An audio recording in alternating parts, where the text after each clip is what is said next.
మీరెప్పుడైనా పచ్చి రొయ్యల్లో శనగపప్పు వేసి వండారా? లేకపోతే తప్పకుండా ట్రై చేయండి. చపాతీ, రైస్ ఎందులోకైనా చాలా బావుంటుంది.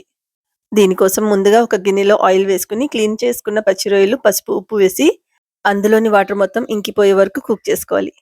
తర్వాత అదే గిన్నెలో ఇంకొంచెం ఆయిల్ వేసుకొని దాల్చిన చెక్క, లవంగాలు, యాలకులు, షాజీరా వేసి కొంచెం ఫ్రై అయిన తర్వాత ఉల్లిపాయలు, పచ్చిమిరపకాయలు వేసి అవి కూడా కొంచెం మగ్గిన తర్వాత అల్లం వెల్లుల్లి పేస్ట్ వేసుకొని ఫ్రై చేసుకోవాలి.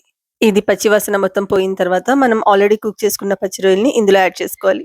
తర్వాత ఇందులో కారం, గరం మసాలా పౌడర్, ధనియా పౌడర్.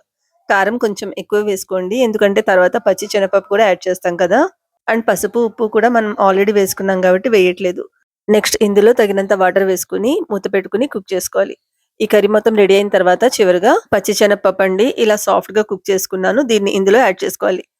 నెక్స్ట్ ఈ కర్రీతో పాటు ఈ పచ్చి శనగపప్పు మొత్తం బాగా మిక్స్ అయ్యేటట్టుగా కలుపుకొని చివరగా కొత్తిమీర యాడ్ చేసి ఒక 10 మినిట్స్ లో టు మీడియం ఫ్లేమ్‌లో కుక్ చేసుకుంటే ఎంతో రుచిగా ఉండే పచ్చి శనగపప్పు రొయ్యల కూర రెడీ అయిపోతుంది. వీడియో నచ్చితే తప్పకుండా లైక్ చేయండి.